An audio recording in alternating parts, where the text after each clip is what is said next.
হচ্ছে গরুর মাংস। গরুর মাংসর এই যে দেখেন, এই একটা পিস 120 টাকা। এই ঝোল হচ্ছে এটা অসাধারণ। তারপরে এই যে আলু ভর্তা, তারপরে লেবু, পেঁয়াজ, তারপরে চাচার দোকান। এটা চাচা কেমন হয় ব্যবসা? মোটামুটি খারাপ না। আপনার কি কি আইটেম আছে? গরু, মাছ, ডিম, ডাল, আলু ভর্তা, সবজি, মুরগি, সবগুলা। যাক, আমরা খেলাম, খেয়ে অনেক অনেক ভালো লাগছে। এই রুটিটা অসাধারণ। রুটি, তারপরে রুটি দিয়ে ডাল, তারপরে আবার এখানে নর্মাল ডাল আছে। তারপরে সবচেয়ে বেশি টেস্ট পাইছি আর গরু মাংসটা অসাধারণ।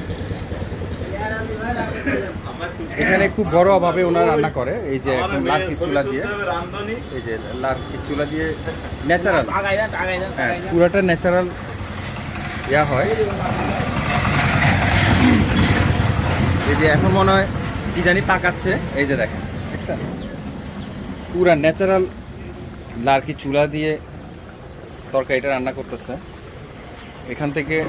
এই যে হোটেলটা খুব বেশি একদম গর্জিয়াস না, মোটামুটি একদম টিন সেট করে খুব সুন্দরভাবে করছে। এখানে সবাই আছে, মানে অসাধারণ। আসলে আমি এখানে প্রায় সময় আসলে এখানে আমি আলু ভর্তা, তারপর এটা দিয়ে একটু টেস্ট করি, খুব ভালো লাগে। আজকে গরুর মাংসটা দেখে আমার কাছে খুব ভালো লাগলো যে ওনার পিস হিসেবে উনি 120 টাকা। আমি বুঝি না এটা পোষায় কীভাবে। এখানে 7 পিসেই তো মনে হয় 1 কেজি হবে। হ্যাঁ, তাইলে এখানে মানে নর্মালি কেজি যদি 800 টাকাও ধরি আমি, কারণ যেহেতু তরতাজা 700 750 না, তাহলে আবার রান্না বান্না আছে, আবার এখানে কস্টিং আছে। মানে ওনার খুব বেশি লাভ করে তা না। মানে উনি মানে এখানে ম্যাক্সিমাম দেখা যায় যে যারা ভ্যান ড্রাইভার বা অনেকে মানে কৃষিকাজ করে এরা আসে, বা রাস্তাঘাটে অনেকে আসে, ওনারা খেতে আসে। তো ওনাদের কাছে তো আসলে ওই ধরনের প্রাইস রাখতে পারবে না। উনি মোটামুটি স্বল্প লাভ হয় না চাচা, বেশি লাভ হয় না। তো এটা আমার কাছে খুব ভালো লাগছে যে অনেক জায়গায় দেখি যে খরচ কম, 220 টাকা 280 টাকা প্লেট রাখে গরুর মাংস। দেখা যায় যে এটাকেই আপনি 220 টাকা করে রাখে। এটাকে ছোট ছোট টুকরা করে 4 পিস 5 পিস করে বলে 280 টাকা 250 টাকা। কিন্তু ওই হিসাবে এখানে অনেক ভালো।